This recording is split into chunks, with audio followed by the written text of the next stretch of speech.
just to remind you, always keep an eye on those homework dates. I give you enough time to do your homeworks now.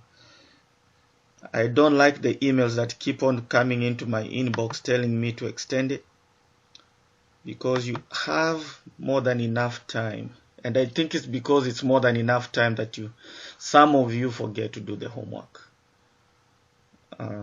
But please, you always go back to your top hat and complete those homeworks. So now let's begin. E2. We talked about E2. It competes with SN2. Just know that with SN2, you're doing substitution. With E2, it's elimination. You're making pi bonds.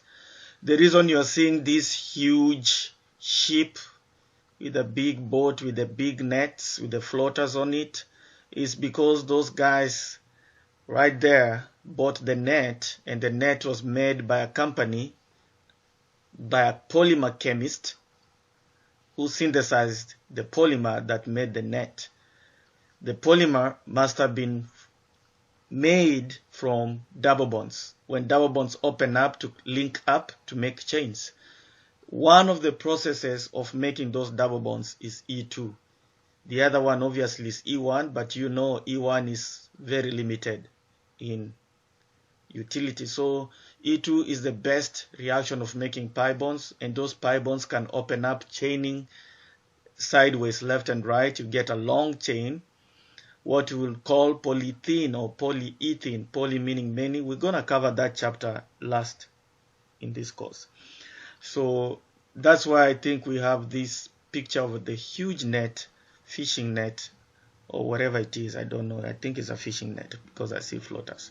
So again, I will call it a review. Let's review how E2 happens, because we already discussed this chapter already actually.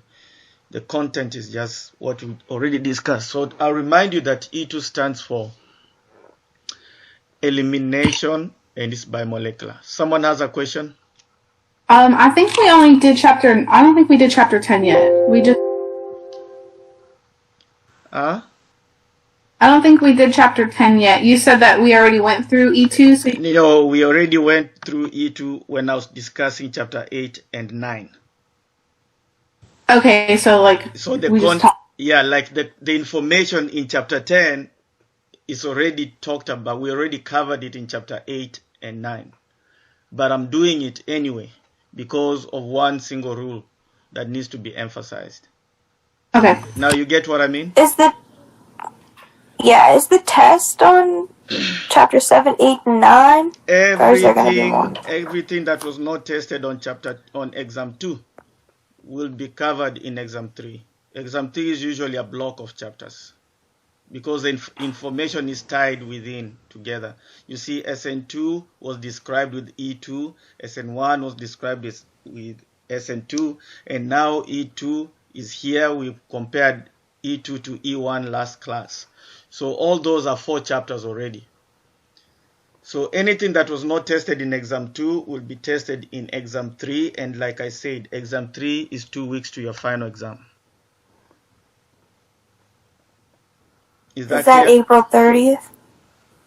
Okay, let me open up the calendar before I confirm that date. I know it's the Thursday, 2 weeks to the exam. Oh, something happened to my computer. What happened? Okay, fixed. Okay.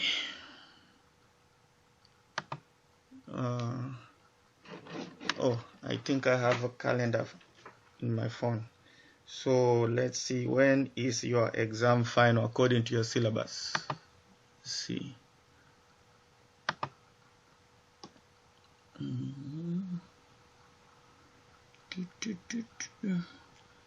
We already had our spring break.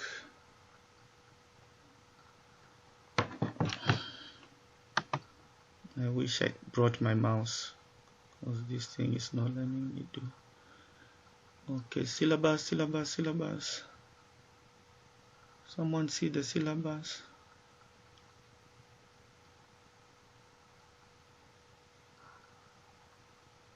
Oh, Here it is. I think it has the date for the final exam.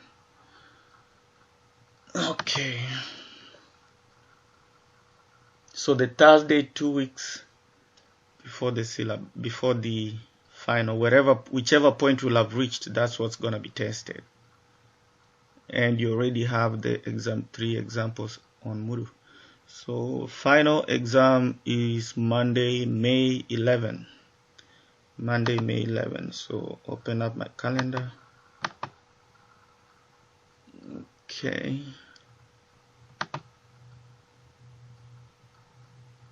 Monday, May 11. So for this 1 week,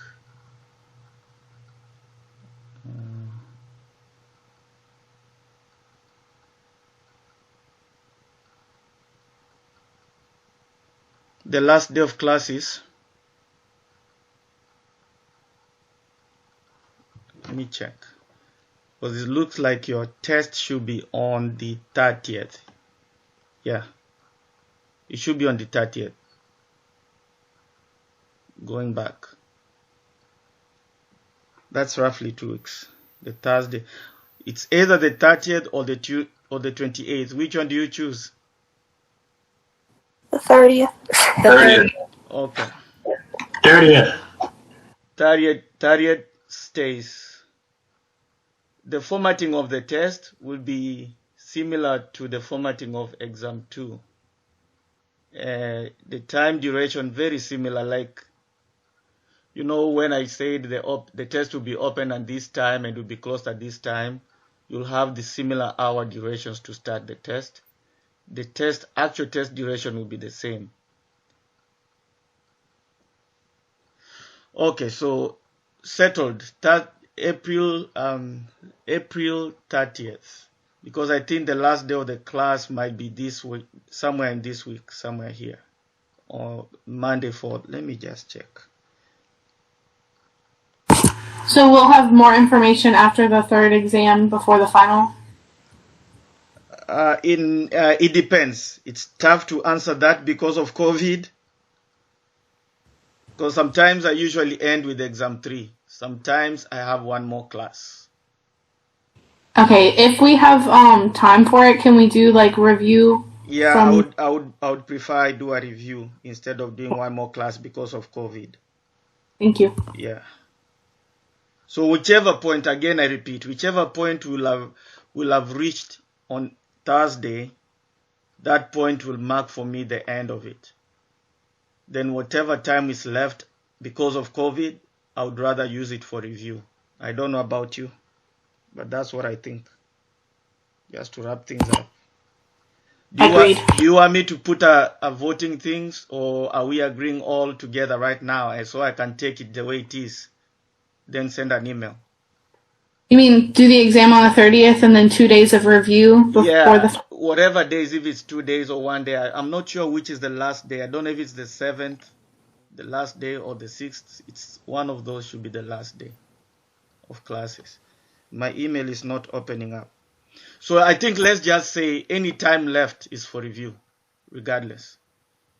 I think that's a good idea. Yeah, let's just... Okay. Well, will you have it like you had last time where it opened at 12:30 and it closed at like 11 p.m.? Look, I don't remember the settings. That's why I said whatever we did for exam 2, that's how it will be for exam 3. Let's just keep it that way because there's so many settings I would describe during class time. Right? Is that okay? Yeah. Yeah, I'll just copy the settings that I used for exam 2 to the settings of exam 3. How long the test will be the same. When the test will open and when it will end, it's going to be the same. Okay? The settings will be the same. And it's going to be on Thursday.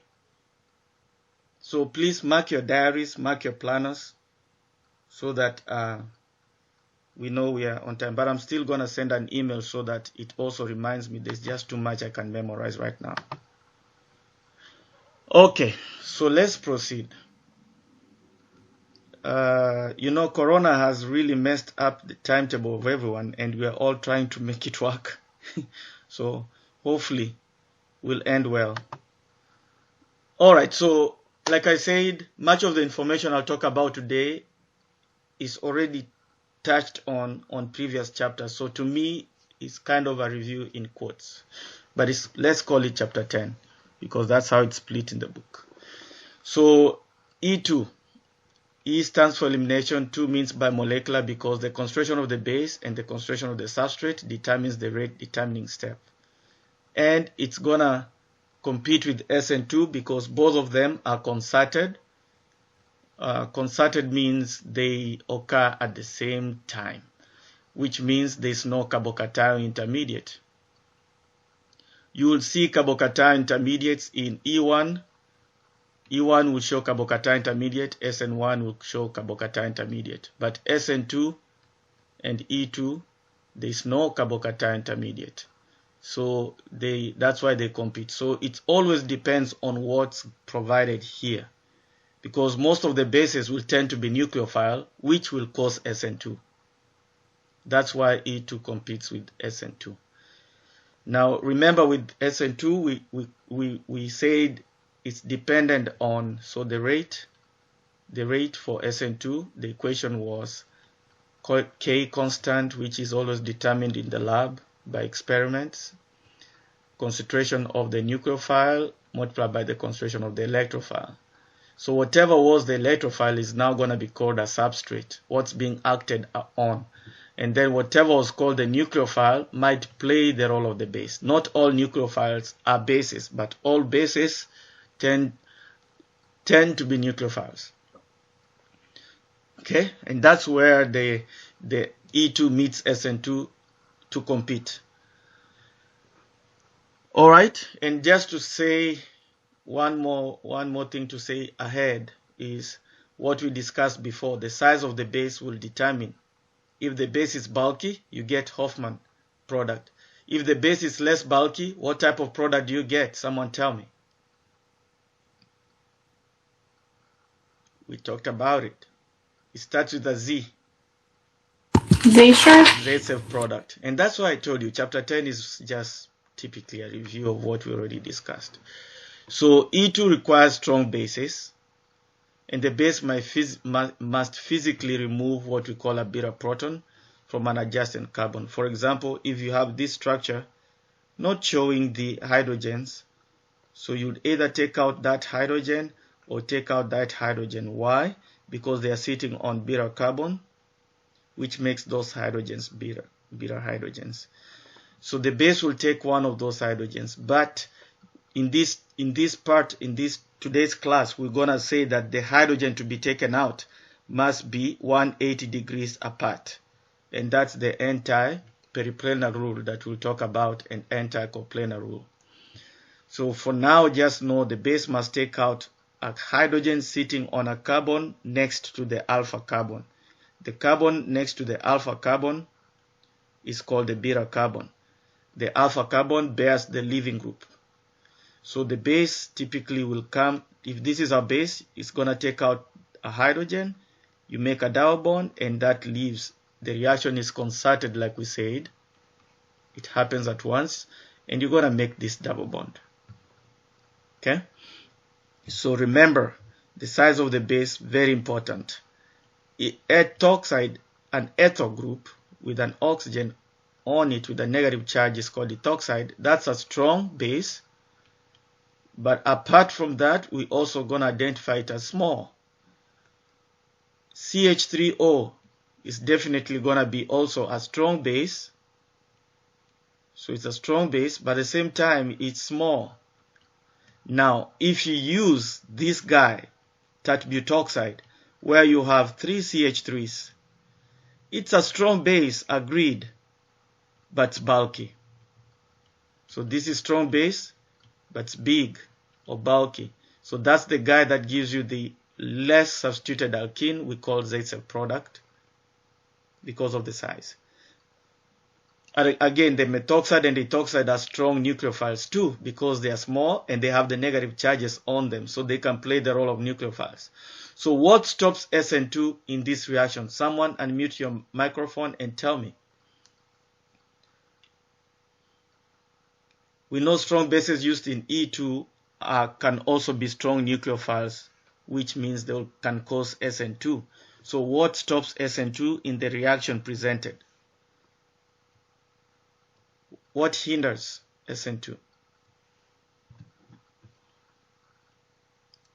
It's a review, so you have to tell me.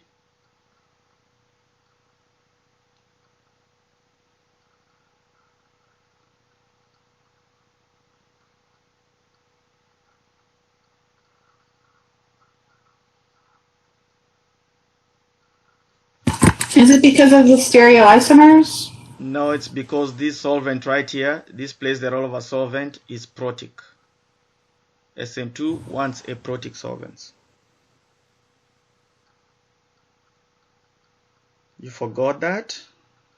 You know the substrate here is a secondary substrate. This guy is secondary. So it can go either E2 or SN2, even SN1 or E1. So we focus on what's provided on the arrow. The ethanol here plays the role of a solvent. And we see that it's protic. We already defined the effect of solvents in previous chapter, I think chapter 7. And we said SN2 does not like protic solvents. It likes aprotic solvents. Protic solvents has a hydrogen bonded to an electronegative element like oxygen, nitrogen, or fluorine, which is what we see here. There's an oxygen. So E2 will be favored, will give you the major, and we take out one of the beta hydrogens. Okay, now that we are back in class, let's proceed. So remember I said the base will take out a beta hydrogen sitting on a carbon neighboring to the carbon bearing the leaving group called the alpha carbon. And you have to take out a hydrogen that's 180 degrees in orientation. That's the hydrogen that's going to be taken out. 180 degrees in orientation. Like whatever you do in this class, know this rule, because that's the emphasis of this class. 180 degrees in orientation, or almost 180 degrees in orientation. That's called the anti-periplanar rule. I repeat what that rule is. You want the beta hydrogen to be taken out to be 180 degrees in orientation with respect to the leaving group. You see, the hydrogen is axial up. If you will have to say, if you have assumed you want to use the word term axial, this hydrogen is up, oriented up, way up. This bromine is oriented down. So they are opposites. Up and down are opposites. Generally speaking, if you are to draw the line of best fit, they are all 180 degrees apart. The beta hydrogen and the leaving group. That's what you want, and that's what E2 will do. The base will not take out hydrogen B or C. The base will take out hydrogen A, because it's hydrogen A which is oriented 180 degrees from the leaving group. Key point for today's class. I'll keep on repeating that statement till it sinks. You're going to be tested on that. So anyway, the base wants to take out the beta hydrogen. So this bond wants to form. New bond wants to form between the O- and the hydrogen to be taken out. The bond between the hydrogen and the carbon wants to break. So this bond wants to break. And then you want to make a double bond between the CC. So a bond wants to form. And a second bond wants to form. And at the same time, the leaving group wants to break off. So the bond wants to break. So we call this a transition state, because the bonds wants to form and they want to break. They want to form, they want to break. So once the process has happened, whatever bonds wanted to form are formed. For example, this bond is formed now between the O- and the beta hydrogen that was removed. And when the double bond is formed, you form the new double bond right there. And when the leaving group is gone, you make a new pi bond. So you make an alkene. So which means from this product, using a base, you made that product without showing the hydrogens. Let's see, 1, 2, there's a metal here. So you made that product. You can also draw it like this. It's neither Z or E, so either way you draw it is correct. Okay? That's the basic overview of E2. Remember, I said that the reaction is concerted, which means the reaction happens, all arrows are pushed in the mechanism at once. So these guys are your reactants. Both of them are involved in making the transition state. That's why the reaction is bimolecular. Two reactants are used to determine the transition state. The distance between your reactants and the highest point of transition state, the height is equivalent to the activation energy, because remember the y-axis is the energy, the x-axis is the reaction progress. So you drop it down. The reaction overall shown here is exothermic. The reaction overall is exothermic because the reactants have high energy to the products. So you moved from this compound and you formed a double bond. So this will be a product, that will be a reactant that reacted with the base. So again, the reaction profile is E2. This reaction diagram, energy diagram, is for E2. Apparently, it's similar to the shape for SN2. That's why E2 competes with SN2. But we're introducing the solvent ethanol to deter or to stop SN2. The transition state that's drawn here is way up there. I told you not to worry about how to draw the transition states. I just have an idea what that looks like up there on the mountain. So the difference between the reactants and the products is called heat of reaction or enthalpy change.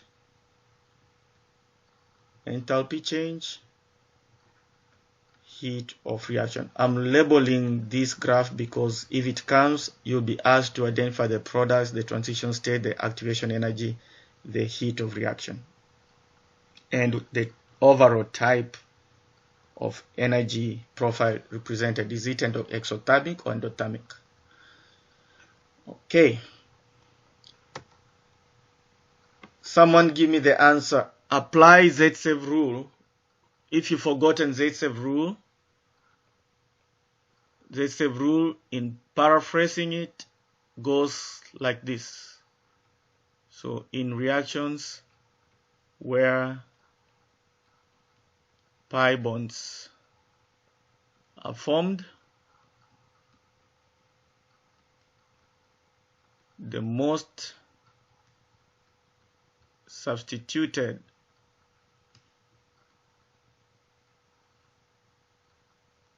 alkene is favored. So I'm just I stated it in the simplest manner possible. So in reactions where you're forming new pi bonds or you're forming new second bonds, which are the pi bonds, the most substituted alkene is favored. So based on Z-save rule, which only applies for small bases, Z-save rule which only applies on small bases, applies what should I say? Applies when using small bases in elimination reactions. What will be the major product? 1. 1 would be the major product.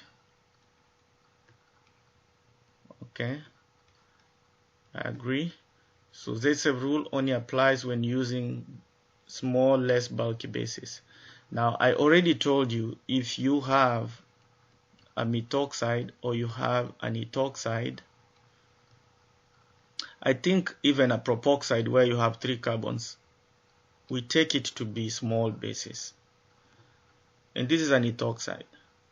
So again, the hydrogen to be taken out should be one that's 180 degrees away. So we just take out that hydrogen. There are 2 of them, but I choose one that is opposite on rotation with the bromine. And that's how you get this product. What's the substitution of the double bond? Someone?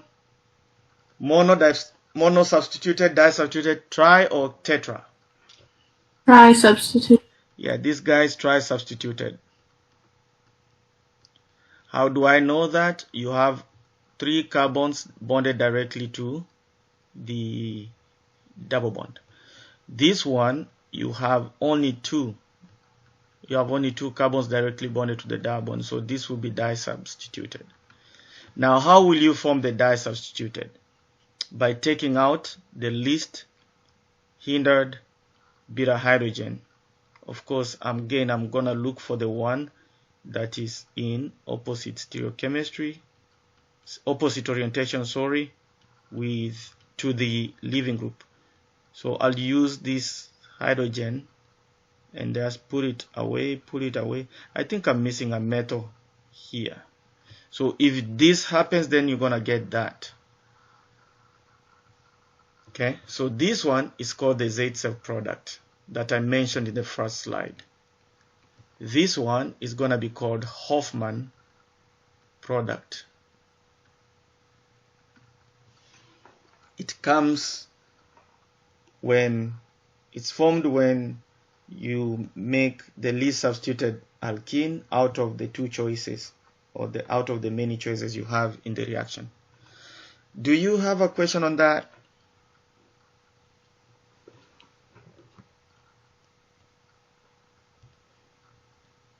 No question.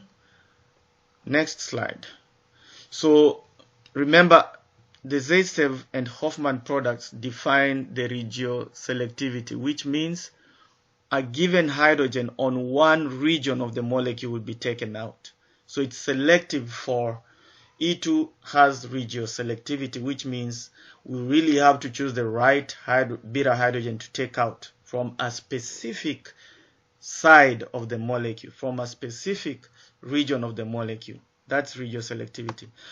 So now, sometimes you find that the hydrogen is not 180 degrees apart. Okay, so remember I used 2 words. I use anti-periplanar, which also goes along with anti-coplanar. It's just the same information. So the leaving group and the beta hydrogen must be 180 degrees apart. Okay, you can use either of the terms. One of them, I think the anti-periplanar rule is where it's slightly less than 180.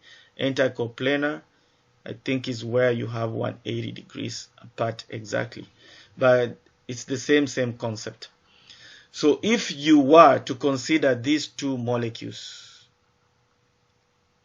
okay, if you are to consider these 2 molecules, let's see.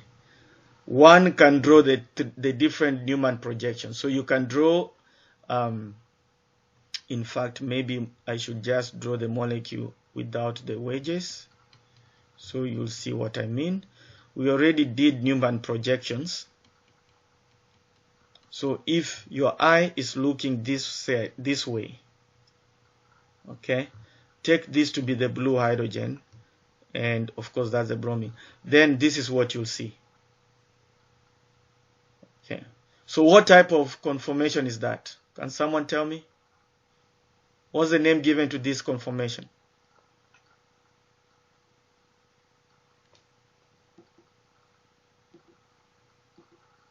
Okay, let me remind you the 2 terms. Is it eclipsed or staggered? Eclipse. Yes, the groups are aligned, back and the front carbon and the back carbon. So this is eclipsed. Now in the eclipsed, these guys are the beta hydrogen. These 3 hydrogens are the beta ones, right? The front carbon carries the beta hydrogens. These front hydrogens on the front carbon are beta hydrogens. Is there any hydrogen that you see that is 180 degrees apart from the in orientation with respect to the leaving group? The answer is no. In fact, the blue beta hydrogen is aligned with the bromine. There's 0 phase difference. But you can move your bromine 60 degrees. You get what we call the gauge. Okay, this is gauge, but it's staggered. So this is staggered gauge. and then this is staggered anti. So which one would you prefer for E2? Staggered anti. Correct, because now the beta hydrogen to be taken out is 180 degrees in orientation to the bromine. So you'd say it's anti-coplanar. We know it's anti, keyword, it's anti, so it's roughly 180 degrees away. So that's what the base will take. So if you come in with a base, an ethoxide or methoxide, whatever it is, it's going to take out this hydrogen. Remember, there's this bond that's not seen in the Newman. It's between the two carbons. So this bond will break and drop the double bond and drop the bond in there to make a pi bond. And of course, when that happens, the back carbon will have two hydrogens, and the front carbon is going to have two hydrogens. The double bond is formed in between. So that's how E2 would happen. It goes with the staggered conformation that has anti-orientation of the leaving group and the beta hydrogen. So if you were to draw it in a sawhorse conformation, that way, or draw it this way. So I'm going to label it. I need someone to tell me which hydrogen should be taken out. If I have a base, the base will take which hydrogen, A, B, or C?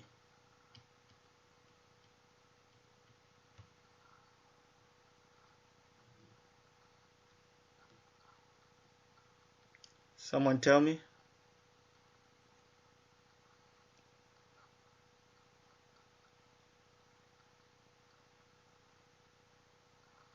Which hydrogen is opposite in configuration to the leaving group? A, B, or C? C. Correct. C is towards you, the leaving group is away. So if it were drawn like this, one would want to take the C. If the blue was not rotated, then it's the C that will be taken out, not the blue. After you do the rotation, that's when the blue qualifies to be taken out. Okay?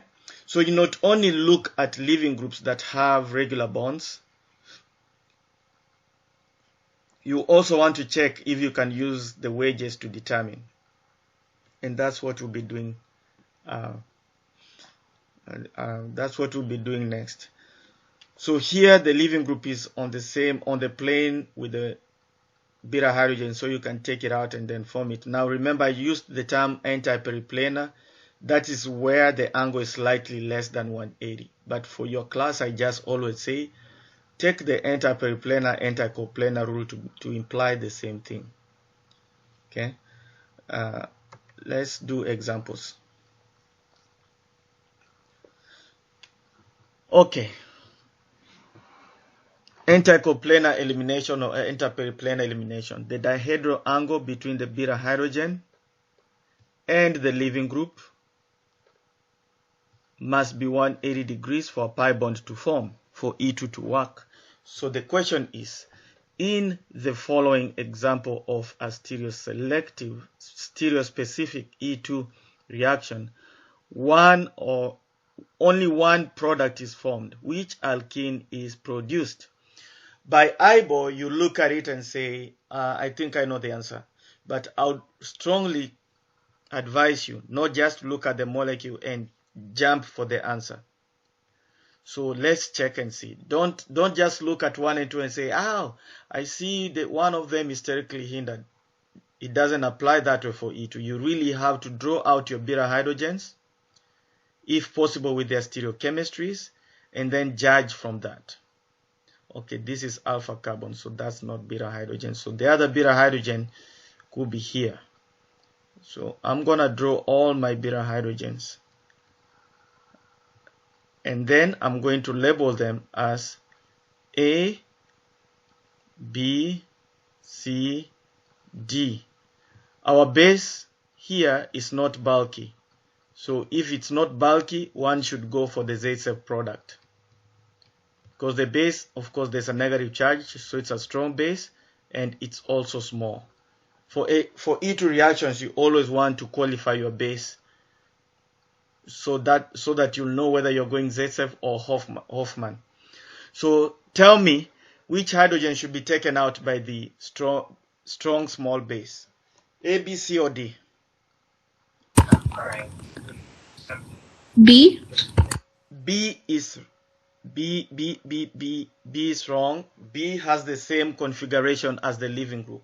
We have to go, you see, both B and the leaving group are towards you. So there's zero dihedral angle if you are to draw the Newman projection. Okay. But A is not 180 degrees away, is it? It is. Because, A is away. The leaving group is towards you. The opposite of away is towards. That's 180 degrees orientation. Okay, so A? Yeah, the answer is A. Now, if you did not do any rotation, you have to keep the backbone of the shape of the molecule. So what do you think will be the measure based on that clue? Is it going to be 1 or 2? Both of them are tri-substituted anyway. 2? It's going to be 2 because, again, we did not have to do any rotations to keep our beta hydrogen away. So we'll just use the backbone. The 4 carbons that make the backbone will be drawn exactly the way they are. So let's push our arrows to show that it's a concerted reaction and it's E2. So my emphasis is the backbone. See how it is like, I don't know what that shape is. A zigzag is trans, if you are to say, call it trans. So if I look closely, the 2 has that shape. See the path for the backbone, it has the zigzag shape. So the answer should be 2, not 1. Because for 1 looks like it's a inverted U. It's a C's. It looks like it's not even a C's. The metals are on the same side for 1. But here we see the metals are opposite side. So the answer should be 2. The reason why I said you don't use your eyeball, because someone will say, hey, but I see that the phenol ring and the metal are on the same side. Don't we have sterics to stop the reaction? So I think the answer is 1, because here there's sterics. No, that's not it. E2 will not make 1 just because of that orientation. E2 will definitely make molecule 2, even though the product will have sterics.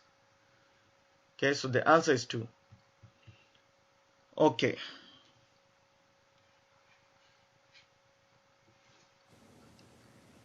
Question on that, or should I proceed? I got a question. Ask. Why wouldn't you use C? If you use C, this is what you'll get. Just let me see if I can find a different color. It's your good. That's a good question. So if you use C, you're telling me that the base should take out C because it's away and this is towards. If you make a double bond here and then this falls, the product that you'll form will be this. So the pH is undisturbed, keeps its stereochemistry. We did not do the reaction there. So you make this double bond. Now, can someone tell me why this is not preferable? It's mono-substituted instead of tri? Yes, this is mono-substituted. Remember again, we are going with Zaitsev rule. Zaitsev rule states that, what did we write? Where is Zaitsev rule? In reactions where pi bonds are formed, the most substituted alkene is favored. So based on what we just drew here, we only have 1 carbon attached to the double bond directly. Don't say that this is one of the other carbons. No, this is part of the double bond. So we are looking at how many carbons are outside the double bond. It's 1. So this is mono-substituted based on that fact. But here, this one has a carbon on the ring, a carbon here, and a carbon out here. So the double bond here has 3 carbons. So this one is tri-substituted. That's why. Does that answer your question? Yes, thank you. Is there any more question on it? You're welcome. Is there any more question on it? I told you that's gonna be the whole class lesson thing. We'll be doing concepts on that. When I feel that I'm done, I'll just leave it at that because a very important question. So let's look at this question. 2s, 3s, 2-chloro, 3-methylpentane is heated in sodium ethoxide. So you give yourself a pause there and ask yourself what sodium ethoxide is, because I told you with E2 you have to consider the size and the strength of the base. So sodium ethoxide is NaOET. Someone else might write it as NaO with 2 carbon stretch. Someone else could write it as NaO CH2 CH3. It's just the same thing. So sodium ethoxide, so which means the sodium is a cation, oxygen is an ion. I always tell you disregard the metal. So you have OET, the ethoxide part is gonna play the role of a base. So we know that's a strong base and it's also small. So if it's strong and small, we expect Zaitsev product. And what's Zaitsev product? Zaitsev product is more substituted alkene. So that's how you process the question. That's how you understand. Don't just rush reading through the question. The devil is in the details. Okay, so now that we know that, we're gonna use one more rule, which is anti-periplanar or anti-coplanar rule, whichever way you want to call it, whereby we're gonna take out beta hydrogens which are 180 degrees apart from the leaving group in orientation. So those are the key points we want to use, the anti-coplanar rule and the Zaitsev rule based on the size of the base. So now that we know all this information at the back of our mind, we look at the molecule. And then we identify the alpha carbon. This is the alpha carbon, which means it bears the leaving group. So any carbon bonded to the alpha carbon is going to be called beta carbon. Identify next the beta carbon. So it's this and that. These other carbons are not beta, they are gamma. These are gamma carbons. They are too far away. So now that we've identified beta carbons, we identify which beta carbon is more substituted. That's going to be the one that's going to most likely have a beta hydrogen to be taken out to get the Zaitsev product. So this one has 3 hydrogens, so it's less substituted, which means it's going to give me a less substituted double bond after the reaction. This beta carbon here is more substituted, which means it's bonded to many other carbons, more other carbons than the other one. So, and I see it has a beta hydrogen, which means this beta hydrogen is most likely going to be taken out to give the Zaitsev product. So once I determine which beta carbon has a beta hydrogen and which beta carbon is the most substituted one, I look at the hydrogen to make sure that it's 180 degrees away from the leaving group. And the answer is yes, because this hydrogen is on the plane and down. The leaving group is on a regular bond, which means it's on the plane and up. Opposite of up is down. If these two guys were presented on wedges, we'll say one is towards, one is away. Those are opposites. That's the other way you look at it, like we did in the previous question. So now I've identified the hydrogen that needs to be taken out. So all I need to do is to bring my base and do the job. And I don't need to change any of the drawing carbon skeleton's shape. So whatever I get is what I'll look for in the answer choices. So remove your beta hydrogen, make your double bond, the leaving group, bye-bye. So you see how the metal is up or the metal is away. It's on the other side of your computer screen. The hydrogen should be popping out of your computer screen. So we have to have that. Okay? So using that information only, I can already nullify what's wrong. So let's see. Like this one is wrong. You see? CH3, CH3. We need to have CH3 and a H. HH. This is wrong. We need to have CH3 and a H. We are making a double bond connected to CH3 and a H. So the answer is either 1 or 3. Looking at 1 and 3, I'm seeing my metal is away. My metal is away. So once I make my double bond, those two metals must be on the same side. So what is the answer? 1 or 3? 1. 1. So that's how you get the answer. Okay, sometimes it's necessary to rotate the middle bond. After the rotation, you have to look at the changes in the skeleton and then choose the right answer. But for this one, this is quite straightforward. So long as you know how to find the most hindered beta hydrogen that should be taken out, and make sure that it's 180 degrees in orientation to apart in orientation to the leaving group, you should clearly get the E2 product, the major E2 product, the Zaitsev product.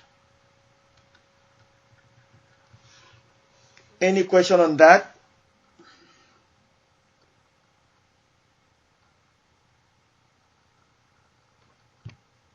Okay, looks like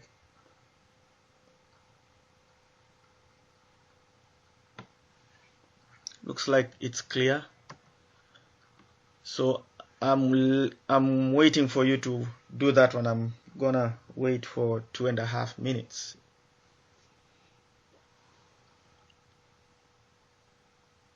Usually these are the kind of question I would project on top hat, but I can't write on top hat, so this COVID thing rescued you on that one. So just take your time and let me know the answers. I need at least 3 responses.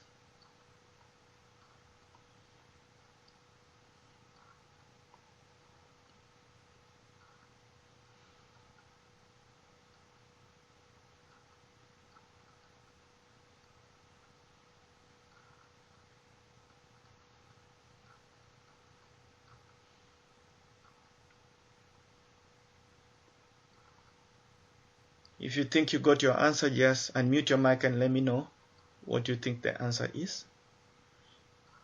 Is it 1? Okay, I have someone saying 1. Is there any other choices? You can also still say 1 if you're supporting her. I need 3 responses. I think it's 1 too. Okay, one more response.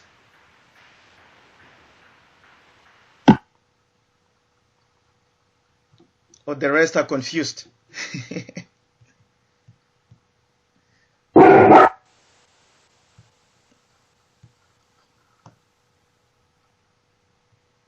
Okay, looks like there is mutual agreement. So let's see. We're gonna take our baby steps again. X out the spectator metal ion. Our base that's active is gonna be the methoxide this time around. I know it's a strong base because it's an alkoxide. It's an alkoxide. All alkoxides are strong bases, except those that are aromatic. So this is a strong base. And apart from that, I have to determine whether it's bulky, but it's small. So it's gonna give me a Zaitsev product. So I'm gonna write here Zaitsev product expected. That's a V. Zaitsev product expected. Now that I know I need the Zaitsev product, now I'll come to the molecule and then determine my alpha carbon. The carbons bonded to the alpha are called beta carbons. After I determine that, I look at the most substituted beta carbon. I focus on the most substituted beta carbon and ask myself if the beta hydrogen, which is present right now, if it's 180 degrees apart from the leaving group. Is it opposite in orientation? In other words, the answer is yes. No need to rotate. If it wasn't, I'll have to rotate the molecule to make it opposite. Because again, I have a small base, so I have to wait. You know, these molecules are not rigid. The chains, they always rotate. The sigma bonds always rotate in their own, along their axis. So this is already configured the right way. So the base will right ahead come and look for this guy. take it out, make a double bond, and this falls out. I've not rotated this bond, right? No rotation was done here. So I have to keep the skeletal structure. So I see here I have an ethyl. Ethyl is CH2, CH3. I see I have a metal. So in the backbone, the ethyl and the metal must be on the same side. Obviously, that's your ethyl and that's your metal. And then the metal that's here will be on the other side, which is this metal right here. We are making a double bond. That's the double bond. So the answer has to be 1. 2 is wrong because it's switching the orientation. This is the Z isomer. This, let's see, who is the Z? Yeah, this is the E isomer. If you cut across, this gets priority 1. Obviously, the metal gets priority 1. Here, you be cut across, the ethyl gets priority 1, the metal gets priority 1. This is, in fact, messed up. And then this one is, yeah, this one is not even possible to be made. So the answer is the answer is numerical 1, number 1. Multiple choice A. Is someone still lost on that, or are we good?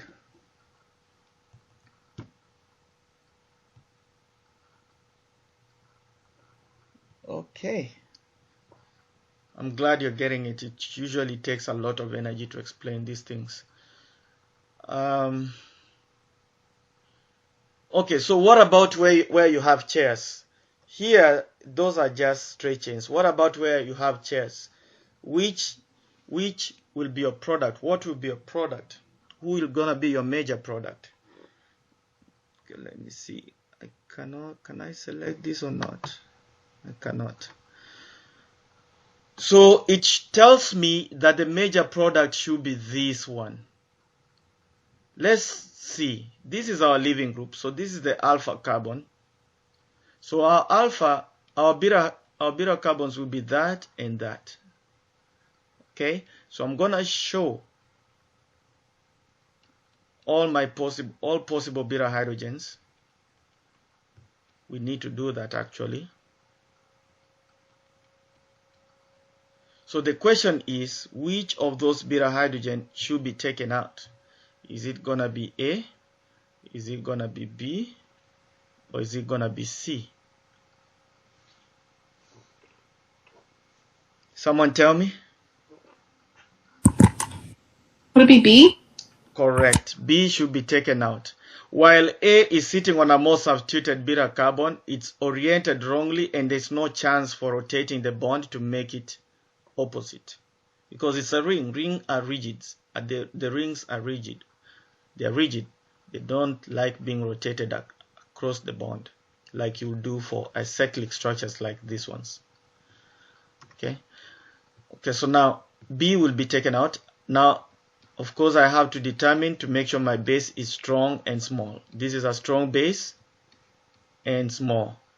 So again, I would have expected here Z-sub product. So why are we not getting Z-sub product? Wrong orientation of what we should have taken out to get the trisubstituted. Because if this hydrogen was to be taken out, let me show you what I mean. So what if we had this molecule? So I'm going to draw a different molecule right here.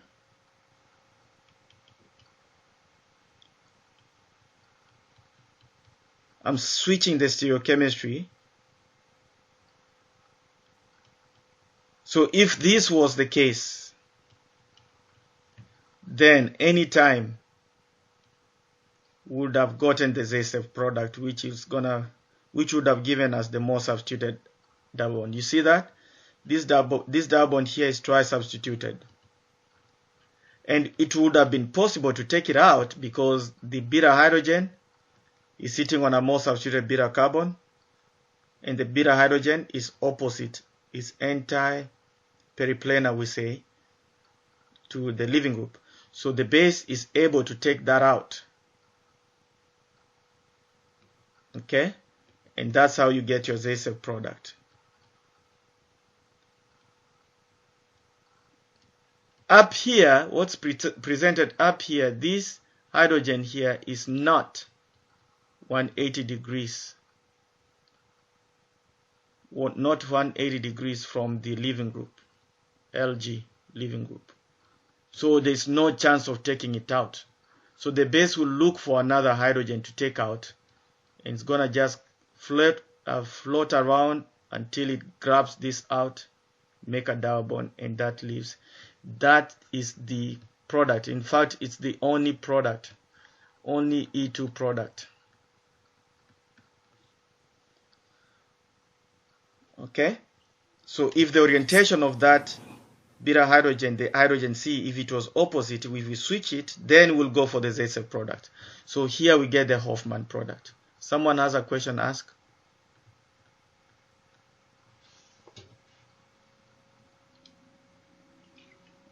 We expected the Zaitsev product because we had a small base, but that did not happen because the hydrogen is wrongly oriented.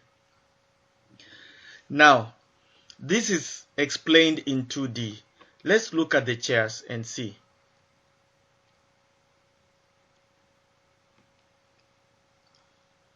I'm looking for the chair that has a metal. Where is it?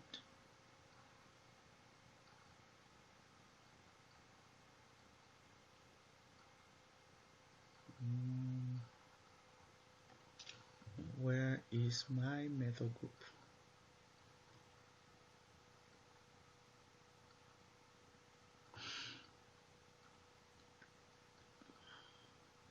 So here I think they're using Newman projection to explain what's observed for this ring, but it's not well presented. Let me see if there's one more that is well presented. None of this is well presented.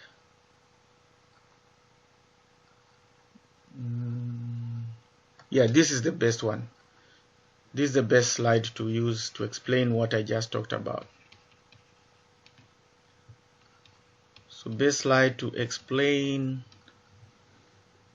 the previous slide that I talked about. This slide is the best to explain what I did here. I don't see the slide number here to write the slide number, but that's the best slide to explain what's happening here. So remember again, we said that this one is not 180 degrees from leaving group. In other words, we say that it's not anti-periplanar.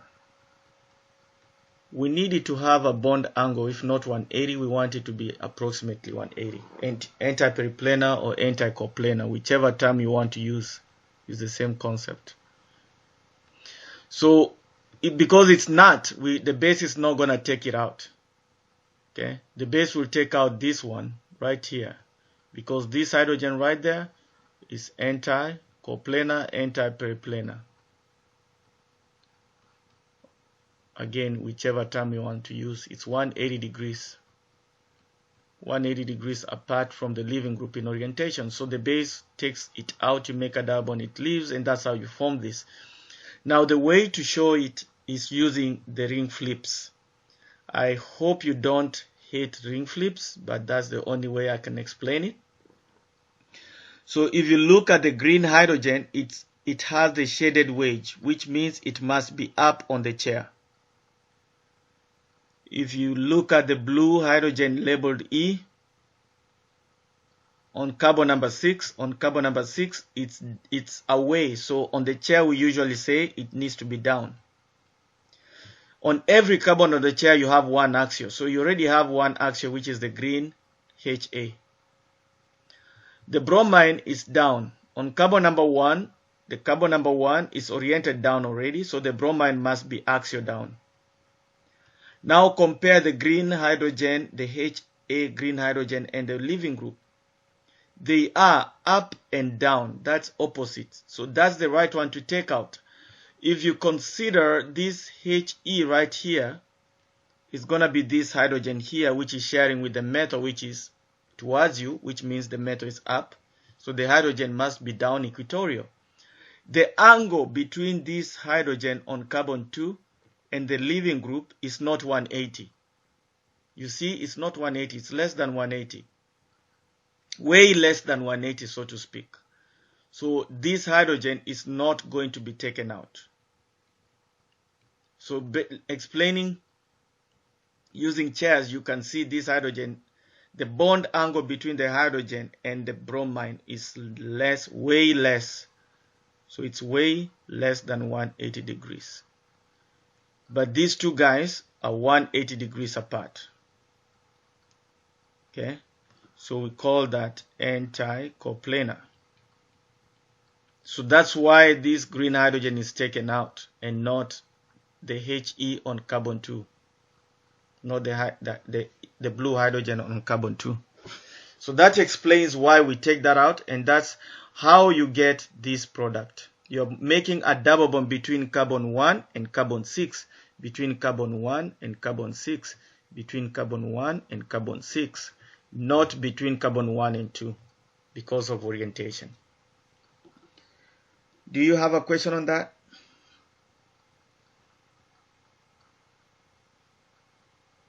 Okay. So someone tell me, what's the product of this?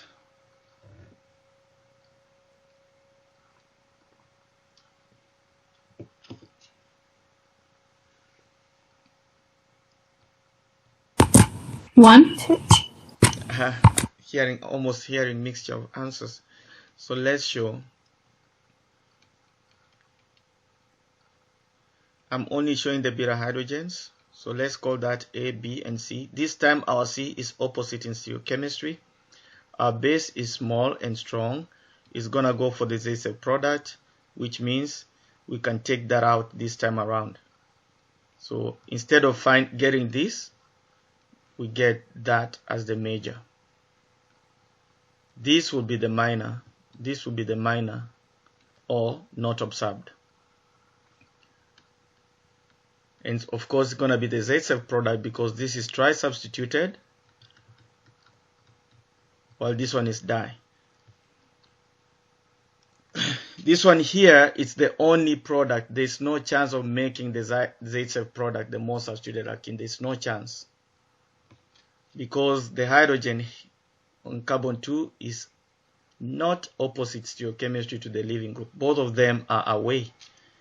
But here, the beta hydrogen is away, the leaving group is towards, they are opposite in orientation, so it's possible to get the Z product.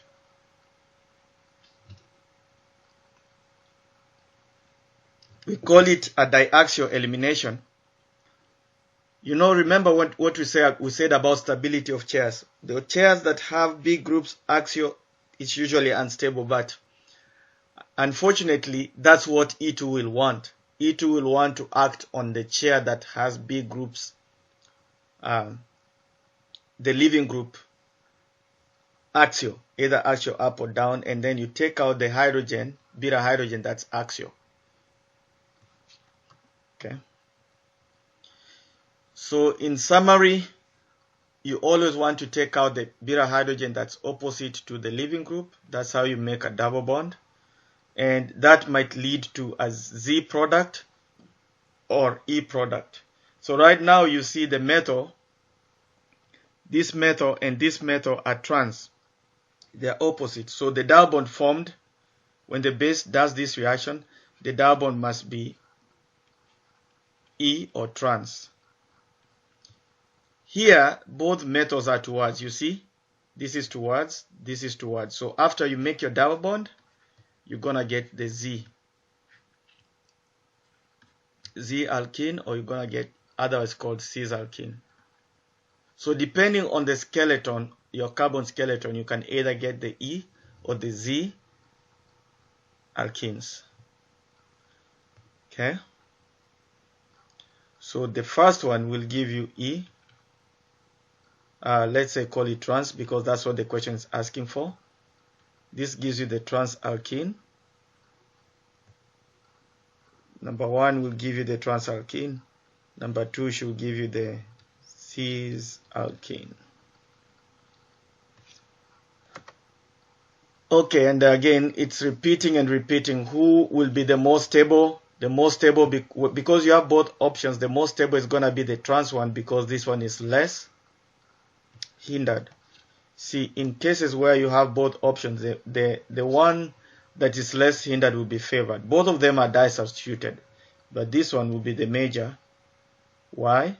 The B groups are opposite, according to Zaitsev rule. Okay, let's see. I think let's stop there.